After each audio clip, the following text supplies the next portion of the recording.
So ngayon, pakinggan natin ang kanyang mensahe. Pag ang salitang ganap, no? Ganap na, no? Sabi sa English pa nga, it's finished, no? Tapos na.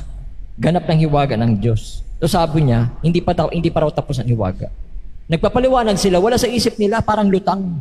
No? Ang Biblia nagsasabi na ganap ng hiwaga ng Diyos, pero ang paliwanag naman nila, sa binabasa nila, pero hindi pa tapos ang hiwaga ng Diyos. Oh? Kahit sa literal by literal lang, nagpapakita ang tapos na, pero sila magpapaliwanag pa rin na hindi pa tapos ang hiwaga ng Diyos. Meron pa magpapaliwanag, meron pang 8 messenger, sabi niya. Sabi ko, okay, by the way, ulitin ko yan, ulitin ko ang sinabi ko. Wala akong sinabing 8 messengers. Kahit doon sa text o anuman, wala akong sinasabing 8 messenger. Nag-iimbento naman to si Jiho o Brother Jiho. Kahit dun sa text messenger o doon sa messenger doon sa group, kahit yung voice recording, kung meron kang narinig na sinabi kong 8 messenger, na wala akong sinasabing ganun na meron pang 8 messenger. Wag kang magsisinungaling. Wag kang mag-iimbento ng mga na paratang na hindi ko naman sinasabi, Brother Jeho. So sana magising ka kasi mahirap yung ganyan na nagla-live broadcast ka tapos nagsisinungaling ka.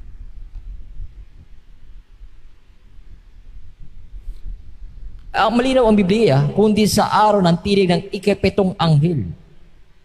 Pagka malapit na siyang umihip, kung magkagayo, ganap ng hiwaga ng Diyos. Wala naman sinabi ritong, kundi sa araw ng tinig ng ikawalong anghel.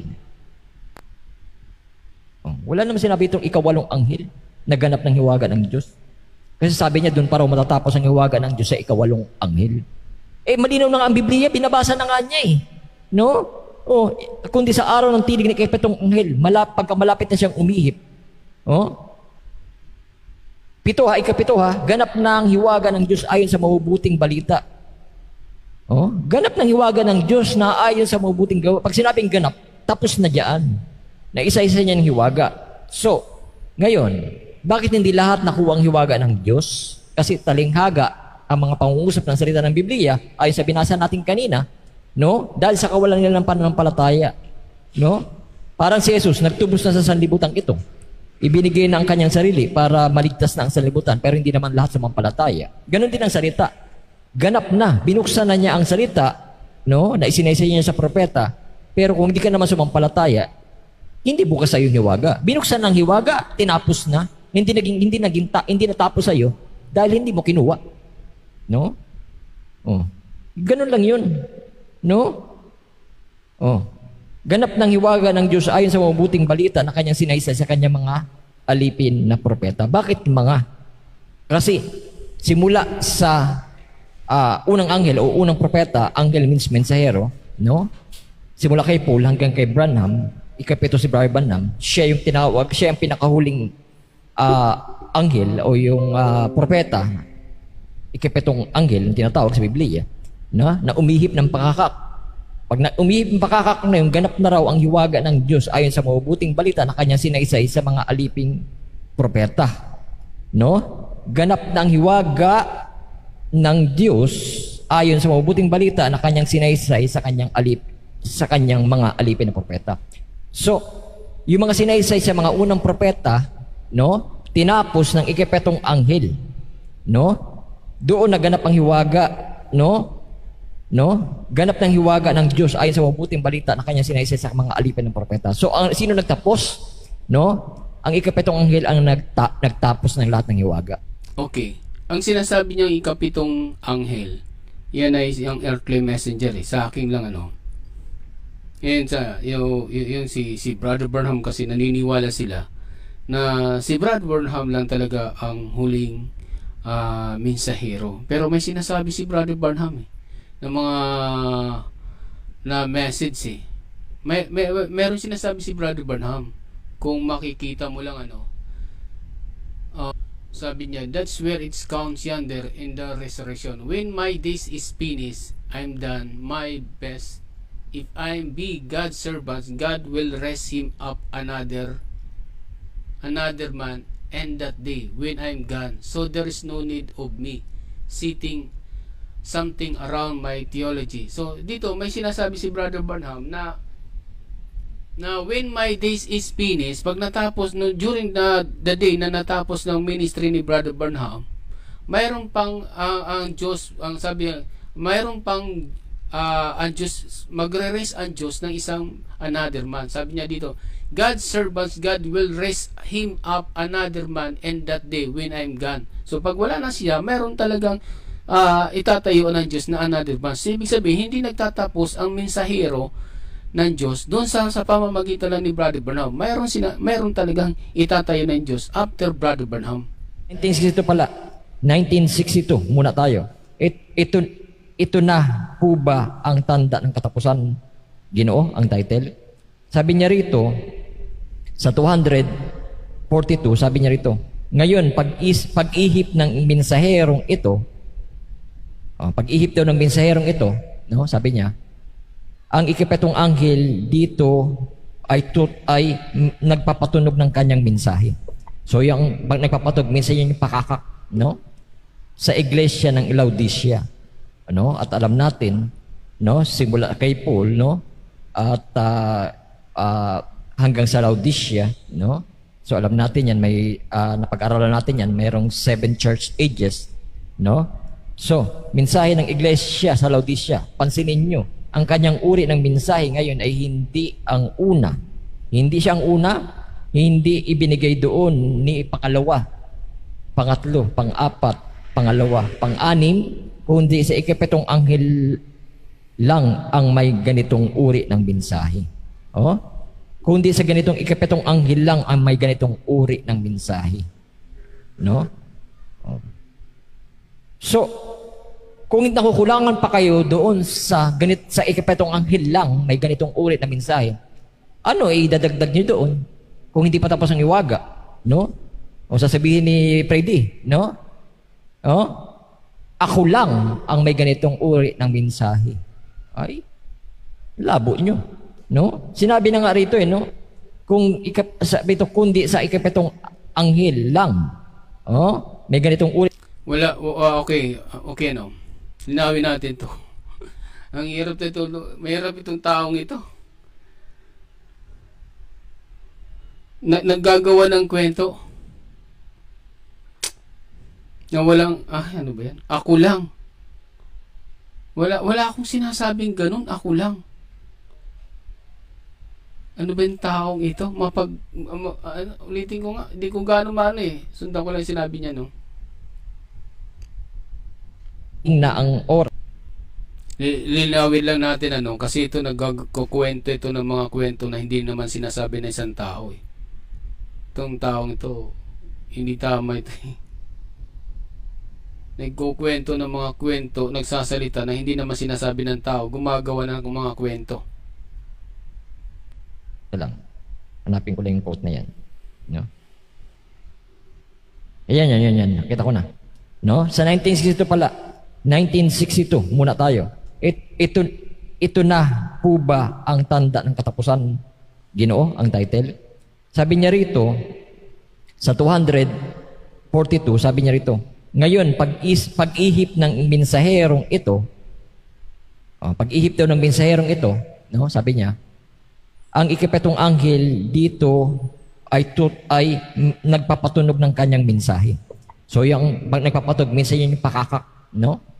Sa iglesia ng Laodicea, ano? At alam natin, no, simula kay Paul, no, at hanggang sa Laodicea, no? So alam natin yan, may napag-aralan natin yan, mayroong 7 church ages, no? So, mensahe ng iglesia sa Laodicea, pansinin nyo, ang kanyang uri ng mensahe ngayon ay hindi ang una.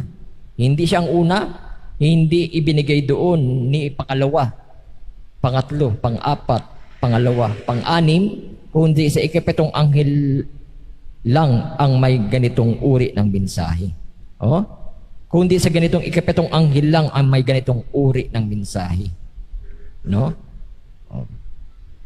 So, kung nakukulangan pa kayo doon sa ikapitong anghel lang may ganitong uri ng mensahe, ano idadagdag niyo doon kung hindi pa tapos ang hiwaga? No? O sasabihin ni Freddy, no? Oh? Ako lang ang may ganitong uri ng mensahe. Okay, talaga itong tao to. Mabuti na ano. Anong sinasabing ako lang may ganitong mensahe? Wala akong declaration na nagsasabing ako lang. Mabuti lang marunong ako ito sa live video, sa live broadcast na ganitong klase, kaya ko itang ipakita dito. Huwag kang mag-iimbento, Jeho. Nag-iimbento ka ng mga pananalita na hindi ko naman sinasabi. Wala akong sinabing ako lang may ganitong mensahe. Kung gumagawa ka ng mga pananalita na hindi ko naman sinasabi. Ay, labo nyo. No? Sinabi na nga rito no? Kung sabi ito, kundi sa ikapitong anghel lang. Oh? May ganitong uri ng mensahe. Ano ito? Pansinin nyo. Ang kanyang uri ng mensahe ay tatapusin. Tatapusin na nga tatapusin ganap ang lahat ng hiwaga ng Diyos na nakasulat sa aklat. Tinapos ng ikapitong anghel ang lahat ng hiwaga. Ang salita na tinapos, tama ang sinabi kanina, ganap ng hiwaga ng Diyos. Oh? Okay. To be continue, no?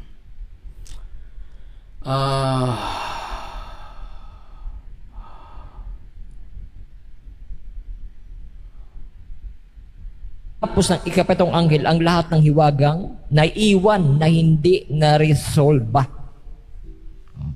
sa lahat ng organisasyon na yun, sa mga denomination, ano? Titipunin ng ikapitong anghel ang mga yun at tatapusin ganap ang buong hiwaga. Tatapusin ganap ang buong hiwaga. Tapos sasabihin nila ni Freddy ay hindi pa raw tapos ang hiwaga. Oh, sabi ng propeta rito, tatapusin ganap ang hiwaga ng iyon ng Biblia. So kung gagamitin niya ang Biblia tapos magbubukas siya ng sariling hiwaga, oh, sinabi nga niya tatapusin. No? Okay. Buksan natin ang Bible, ano? Buksan natin ang Bible. Unawain natin mabuti, no? Kaya, Jeho, unawain mo mabuti, ha? Kung mayroon kang matang agila, kaso wala kang matang agila, ewan ko kung makita mo ito, eh. So, ayun, ito, bibigkasin ko na lang sa live. Sabi dito, basahin natin, Revelation 10:7. Kung di sa mga araw ng tinig ng ikapitong anghel, pagka malapit ng siya'y umihip, pag siya'y malapit ng siya'y umihip na ba, Jeho? Umihip na ba, Jeho?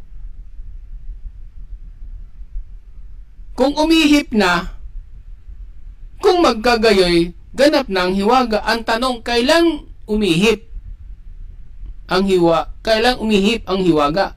At kailan nagtapos ang hiwaga? Di ba?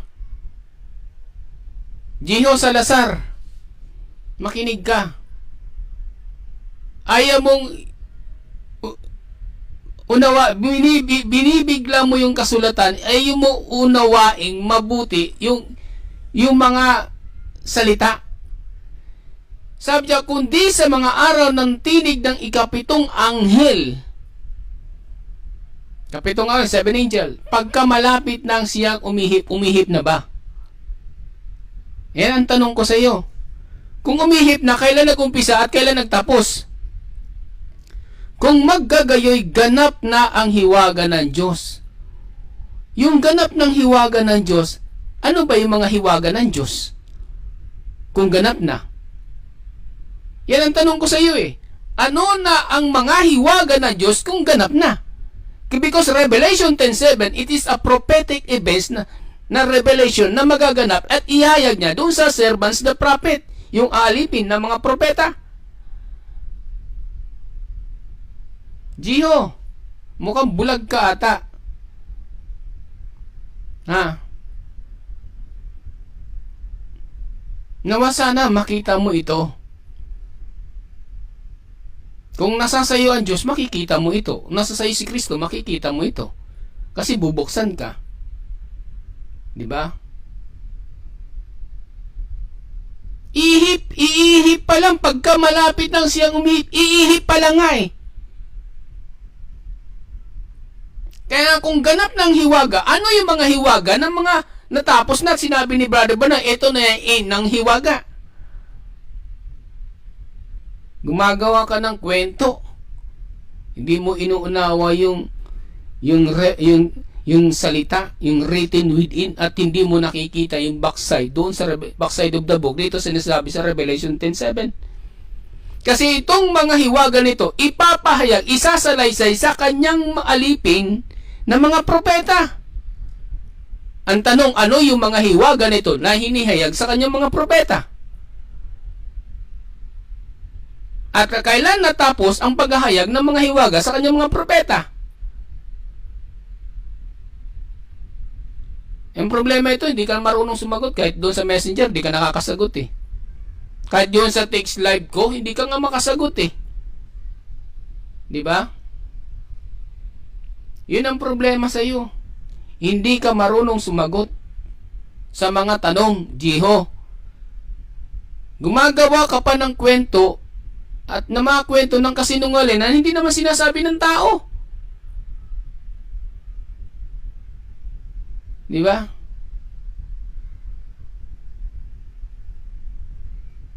Tapos sasabihin mo, ikapitong o kawalong angel sinabi ko. Wala namang sinasabing gano'n. At ako yung nakabukas. Naku, wala akong, nagbubukas ako, pero hindi ako nagano na mga hiwaga, pero nasa sa inyo kung makita nyo yun. Pero nagsabi ba ako ang 8 messenger? Kukwento-kwento ka dyan. Sige, tuloy.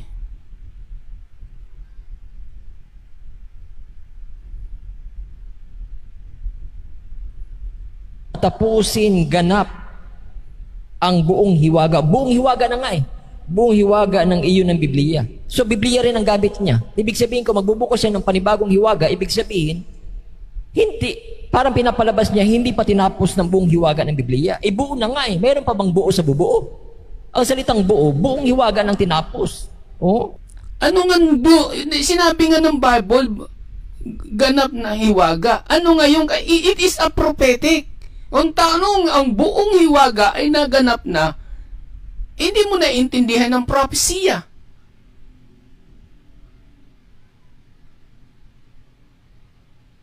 Kaya nga prophet eh. Ano yung prophet? Propesya. Ha? Pag sinabi mong prophet, ang mabubuting balita ng kanyang isinaysay sa kanyang mga alipin ng mga propeta. Pag sinabi mong propeta, it is a vision and revelation, prophecy na mangyayari doon sa mga hiwaga na isinasaysay siya sa kanyang mga alipin ng mga propeta. Ang tanong, ano nga yung mga hiwaga? Hindi mo nga mabuksan kung anong klaseng mga hiwaga na yun eh. Lahat na ba yung hiwaga na binigay sa kanya? Ano siya? Si Kristo? Si Brother Branham? Si Jesus Christ lang ang buo na siya lang nakakaalam ng mga hiwaga.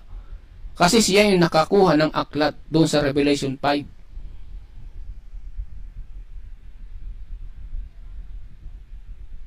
Tuloy. Anong Biblia meron ka kung hindi pa tapos para sa iyo? Sinabi na nga ng propeta eh, tatapusin ganap ng buong hiwaga na iyon, sabi ng sa buong Biblia. Tatapusin ganap ang hiwaga sa aklat na nakasulat. So ibig sabihin, pag dumating ng Revelation 10:7, no, ng ating binabasa kanina, no, pag naganap na ang Revelation 10:7, kundi sa araw ng tinig ng ikapitong anghel, pagka